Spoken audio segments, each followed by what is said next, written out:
Κύριε Κατσαβάδε, η κυβέρνηση, ενώ στην αρχή δεν σχολίαζε τις εξελίξεις στο ΣΥΡΙΖΑ, τελικά τη σχολίασε και τη σχολίασε πολύ. Τη σχολίασε ο κυβερνητικός εκπρόσωπος, είπε ουσιαστικά ότι θερίζεις παίρνεις. Είδαμε τον κύριο Άδωνη Γεωργιάδη να λέει ότι είναι μια αναμενόμενη κατάσταση, ότι θύμιζε ταινία, ότι οι άνθρωποι είναι παλαβοί.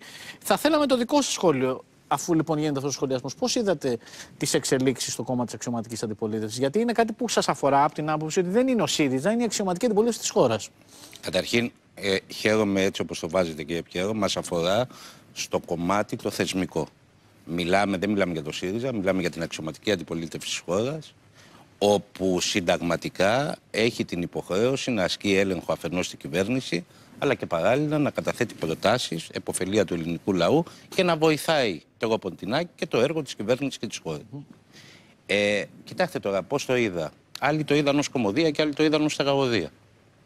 Τι να σας πω, εγώ πρώτη φορά είδα να υπάρχει ένα τέτοιο ανραλούμ σε ένα κόμμα και σε ένα κόμμα το οποίο κυβερνούσε τη χώρα πριν από 5,5 χρόνια, έτσι.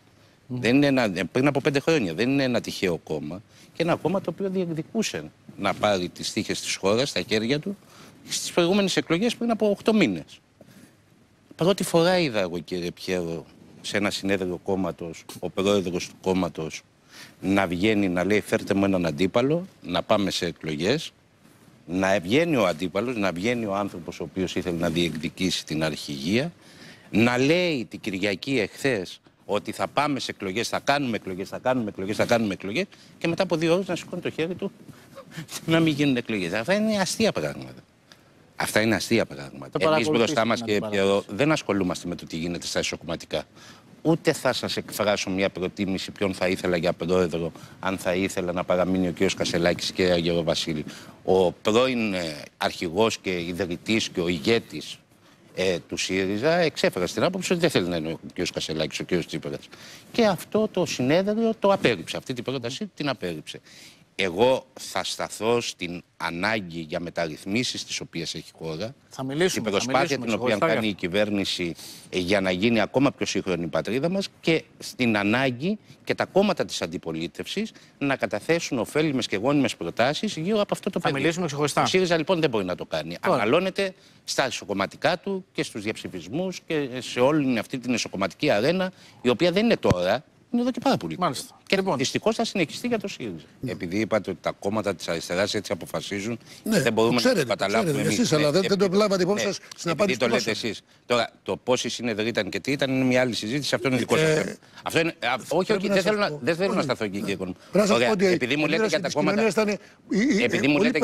Επειδή μου λέτε για τα κόμματα της αριστεράς. Εγώ δεν σας λέω το τι κάνουν τα κόμματα της αριστεράς. Ένας άνθρωπος ο οποίος διεκδικεί το να γίνει πρωθυπουργός της χώρας. Γύρισε και είπε: εγώ θέλω να πάω σε εκλογές. 2 ώρες πριν την ψηφοφορία. Και σήκωσε το χέρι του 2 ώρες μετά. Και απέναντι. Μα πώς σεβόμενος, αφού δεν το είχε δει. Όχι, μα πώς ήξερε την πλειοψηφία από πριν. Πώς την ήξερε πριν. Για να γίνει λοιπόν η μεγάλη μετατόπιση, θα πρέπει να υπάρχει μια κοινωνική έκρηξη. Η κοινωνική έκρηξη αυτή δεν έχει ακόμα δημιουργηθεί όπως ήταν το 12 για να υπάρχει κοινωνική κρίση.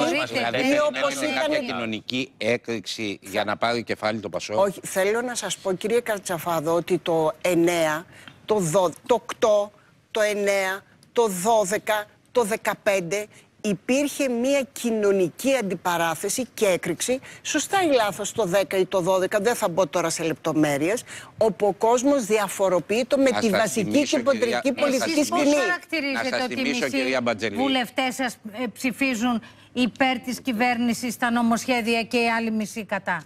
Πώς το χαρακτηρίζετε? Αυτό είναι καθαρά θέμα εσωτερικής λειτουργίας. Δηλαδή, δεν είναι ταυτοτικό ότι κάποιοι συμφωνούν με μια πιο φιλελεύθερη πολιτική και άλλοι με μια πιο αριστερή πολιτική? Προφανώς αναφέρεστε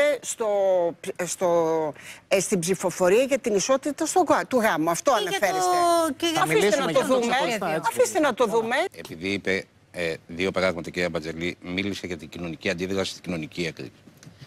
Να σας θυμίσω, κυρία Μπατζελή, ότι με όλα αυτά τα οποία ζήσαμε κατά την περίοδο των μνημονίων, ο ΣΥΡΙΖΑ με όλα αυτά τα οποία έκανε και που ξεγέλασε, λέμε, και εγώ και εσείς προφανώς, τον ελληνικό λαό και φάνηκε κατά τη διάρκεια της διακυβέρνησής του, τάζοντας λαγούς με πετραχίλια, κατάφερε να πάρει μια αυτοδύναμη κυβέρνηση. Πήρε ένα ποσοστό πολύ μεγάλο για το ΣΥΡΙΖΑ και για την αριστερά, αναγκάστηκε να συνεργαστεί με τους ανεξάρτητους Έλληνες και το Καμένο και να φτιάξουν αυτή την υβριδική κυβέρνηση με τη συνέπεια. Με ένα 33%. Αυτή τη στιγμή, κυρία Μπατζελή, έχουμε μια πολιτική κυριαρχία του Κυριάκου του Μητσοτάκη και της Νέας Δημοκρατίας. Και η κυριαρχία δεν είναι δεν το λέω με αλαζονικό τρόπο. Ξέρετε γιατί υπάρχει. Έτσι το λέτε. Όχι, όχι. Μα σας είπα από μόνος μου ότι δεν το λέω. Κλείστε λίγο, γιατί θέλω να μιλήσουμε ξεχωριστά για τα μη κρατικά πανεπιστήμια. Δεν θα προλάβουμε αυτό με την γενική συζήτηση. Αυτή η πολιτική κυριαρχία οφείλεται στο ότι η κυβέρνηση νομοθετεί με βάση αυτά τα οποία εκεί θα πάμε. Ελάτε να κερδίσουμε λίγο χρόνο. Κύριε Κατσαφάδε, δεν έχει να κάνει μόνο με το κέρδος. Κύριε Κατσαφάδε, εκεί θα πάμε. Κύριε Οικονόμου και κυρία Μπατζελή, για να προλάβω να απαντήσετε. Αν ανοίξουμε, κύριε Μπατζελή, το διάλογο αυτό, πώς χτίστηκε αυτή η παντοδυναμία της Νέας Δημοκρατίας και εμείς από τη μεριά μας πώς δημιουργήσαμε αυτή την ένταση με τον όπορο χώρο ή να κάνει το αντιστήριζα μέτωπο, το κάνετε μαζί με το Πασόκ, κύριε Κατσαφάδε. Όχι, κάνοντας το αυτονόητο πάντως στη Νέα Δημοκρατία. Είχατε την εθνική προσπάθεια που έκανε ο δικός σας χώρος, κύριε Μπατζελή. Αν θέλετε μπορώ να το αναλύσω και αμέσως μετά. Για να καταλάβετε γιατί στην αποδόμηση του ΣΥΡΙΖΑ το Πασόκ, το οποίο είναι από την κεντροαριστερά, δεν έρχεται να πάρει αυτό το χώρο τον οποίο χάνει. Έρχεται η επιστολική ψήφος. Να ολοκληρώσω, κύριε Πατελή. Έρχεται η επιστολική ψήφος. Ήδη πάνω από 12.000 άνθρωποι έχουν κάνει αίτηση. Το οποίο τι είναι? Είναι μια όθηση προς τη συμμετοχή και προς τη δημοκρατία. Έρχεται η επιστολική ψήφος. Πάλι βρήκαμε δικαιολογίες, το Πασόκ δεν ψήφισε. Δεν ψήφισε την εφαρμογή του στις εθνικές εκλογές. Έρχονται, προσέξτε να δείτε. Να κάνετε μία κουβέντα η οποία πόρο απέχει από την πραγματικότητα. Πείστε με να ολοκληρώσω και θα πείτε τα πάντα. Έρχεται ο νόμος για τα απογευματινά χειρουργεία. Νόμο τον οποίο έχει περάσει το Πασόκ. Νόμο τον οποίο έχει περάσει το Πασόκ. Νόμο που έχει περάσει το Πασόκ. Πάμε στα μη κρατικά, μη κερδοσκοπικά πανεπιστήμια. Ό,τι βάζει ως προαπαιτούμενα ο κ. Ανδρουλάκης έχουν περάσει στον νόμο. Το Πασόκ προσπαθεί να ισορροπήσει ανάμεσα στην νοοτροπία την οποία είχε ο ΣΥΡΙΖΑ και το αντικυβερνητικό του μένος. Αυτό τη στιγμή, αυτό το οποίο θέλει ο κόσμος, αυτό το οποίο θέλει η ελληνική κοινωνία και αυτό το οποίο θέλει η κυβέρνηση. Γιατί δεν είναι λίγες οι φορές που η κυβέρνηση έχει ακούσει μέσα από το διάλογο ο οποίος γίνεται προτάσεις και θέσεις και έχει διορθώσει σημεία των νομοσχεδίων του. Αυτό το οποίο θέλουμε είναι προτάσεις αναπτυξιακές, καινοτόμες και ουσιαστικές που να μπορούν να βοηθήσουν. Για να πάμε τώρα στον κύριο Οικονόμου. Ο κύριος Ανδρουλάκης έβαλε κομματική πειθαρχία για ένα ζήτημα που αφορά προγραμματική σας θέση. Όχι. Δεν είναι προβληματικό για ένα κόμμα να χρειάζεται κομματική πειθαρχία?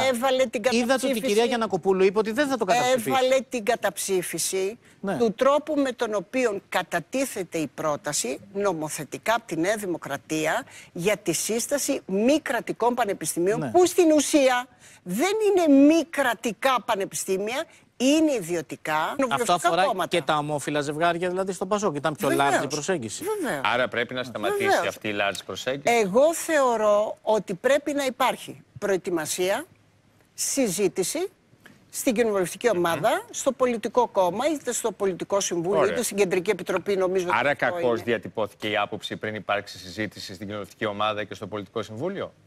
Ήτανε μία δήλωση του κύριου Ανδρουλάκη που εκτιμώ και προσωπικά θα έπρεπε πρώτα να έχει γίνει μία συζήτηση στην κοινοβουλευτική ομάδα στο πολιτικό συμβούλιο και να ληφθεί η τελική απόφαση την οποία θα αναφερόταν. Εντάξει, μας το είπατε. Πάλι δυσκολευτήκαμε λίγο, αλλά μας το είπατε. Όχι, εντάξει, δέχτηκε και πολλές ερωτήσεις. Λοιπόν, κύριε Κατσαφάδη, στη συνέχεια, είναι με ευτική μέθοδο. Αν μου επιτρέπετε, κύριε Τάκη, ας φύγουμε πέρα και πάνω από τα κόμματα. Όχι, αυτό είναι σημαντικό που λέει, κύριε Μπατζελή. Και είναι και ειλικρινές. Και είναι σημαντικό και ειλικρινές. Πρέπει να υπάρξει συνεδρίαση. Ας φύγουμε πέρα και πάνω από τα κόμματα. 40.000 νέοι άνθρωποι από την Ελλάδα αυτή τη στιγμή. Το έχουμε πει πολλές φορές. Στη δεκαετία του 80, του 90 πηγαίνανε Βουλγαρία, Ρουμανία και κανένας δεν ασχολήθηκε. Και τώρα. Και επειδή κανένας δεν ασχολήθηκε, δεν πρέπει να ασχοληθούμε. Δεν με καταλάβατε. Θα συνεχίσουν να Δεν είναι επιχείρημα η μετακίνηση για εξοικονόμηση των πόρων. Είναι το πώς διαμορφώνεις την παιδεία, το πανεπιστήμιο. Δεν είναι αν φεύγουν ή όχι. Μπράβο. Χαίρομαι λοιπόν, γιατί αυτή είναι η ουσία της συζήτησης που πρέπει να γίνει, κύριε Πκέρο. Ξέρετε ποια είναι? Τα μη κρατικά πανεπιστήμια τα οποία θα λειτουργήσουν στη χώρα μας να έχουν όλα αυτά τα απαραίτητα προαπαιτούμενα και να πιστοποιείτε και να διασφαλίζετε η ποιότητα των σπουδών που θα προσφέρουν σε αυτά τα παιδιά. Αυτό λοιπόν θα συζητήσουμε. Όχι, δεν συζητάμε αυτό. Μόνο αυτό δεν συζητάμε. Μόνο αυτό δεν συζητάμε. Μα δεν θα το συζητήσετε στη Βουλή. Στη Βουλή δεν θα το συζητήσετε. Δεν συζητάμε αυτό, κύριε. Μα δεν θα το συζητήσετε. Εγώ λοιπόν αυτό το οποίο. Και εκεί θα αποδειχτεί αν θα διασφαλιστεί ή όχι. Αυτό το οποίο αυτό είναι το ζήτημα. Γιατί λέει και ο Οικονόμου. Είναι οικονομικό, λέει, δεν είναι ζήτημα ποιότητας της παιδείας. Προφανώς τι το λένε αυτοί που ασκήσαν κριτική στην κυβέρνηση που έβαλε τη βάση του 10. Δηλαδή αυτοί που. Προσέξτε, ο κύριος Οικονόμου. Αυτή η καραμέλα ότι ευνοούμε, ότι υπάρχουν οι μέτροι και όλα αυτά. Ο κύριος Οικονόμου λέει ότι αυτό είναι τα συμφέροντα. Τα συμφέροντα είναι. Όλοι μας έχουμε ένα συγγενή. Όλοι μας έχουμε έναν συγγενή ο οποίος σπουδάζει στο εξωτερικό. Όλοι μας. Και κατά τα άλλα υπηρετούμε συγκεκριμένα συμφέροντα. Λέει ο κύριος Οικονόμου. Αφήστε με όμως να κάνετε την Αφήστε με να πω. Κατοχυρώστε το δημόσιο. Τι άλλο να κάνουμε. Λέτε εσείς. Όχι το υποχρηματοδοτημένο, υποστελεχωμένο. Δεν τα βάλετε κριτήρια στο ιδιωτικό. Αποκλείται να βάλετε. Ωραία. Θέλετε να μιλήσουμε λίγο σοβαρά. Λίγο σοβαρά θέλετε να μιλήσουμε και να βάλω και άλλη μια διάσταση εγώ στη συζήτηση. Πες μου ποια χώρα ευρωπαϊκή. Εγώ είδατε ότι έβαλα μια διάσταση σοβαρή. Αρνείστε. Πετάτε την μπάλα στην εξέδρα. Βάλω και δεύτερη διάσταση. Είπατε λοιπόν ότι το κοιτάζουμε με οικονομικούς όρους και όχι με όρους παιδείας. Ποιοι εσείς που ασκήσατε δρυμύτατη κριτική στη κυβέρνηση που έβαλε τη βάση του 10. Που σταματήσαμε να υπάρχει αυτό το τραγούδι. Αντιλαμβάνεστε τι λέτε.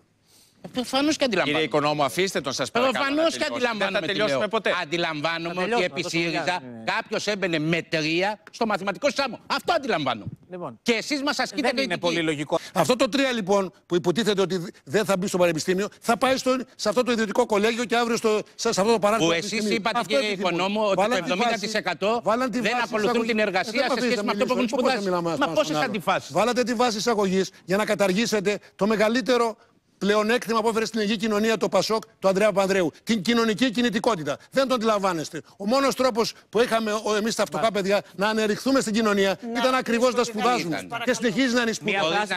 Δεν μπορούμε να σπουδάζουμε. Παρά μόνο όσο έχουμε χρήματα. Θα μείνουμε στα Αγία Βαρβάρα Υδραβική. Με τι πήγαν στο πανεπιστήμιο, με τι μεσόωρο πήγαν στο πανεπιστήμιο. Σε κρατικά πανεπιστήμια. Σπουδάζανε πάρα πολύ μεγάλη δυσκολία. Κύριε Κατσαφάδε, αφήστε μια φράση και στην κυρία Μπατζέλη για να κλείσουμε. Ελάτε, κύριε Μπατζέλη. Άρα λοιπόν. Κύριε Οικονόμου, φτάνει. Γράψατε για να μπείτε στο πανεπιστήμιο, θα μου πείτε 3. Φτάνει. Εγώ δεν έγραψα 3 για να. Ο λόγος είναι στην κυρία Μπατζελή. Πάμε. Γιατί ήταν η να αφήσουμε και την κυρία του πάνελ να μιλήσει. Ένα λεπτό. Να κλείσουμε με την κυρία Μπατζελή. Να πάνε στο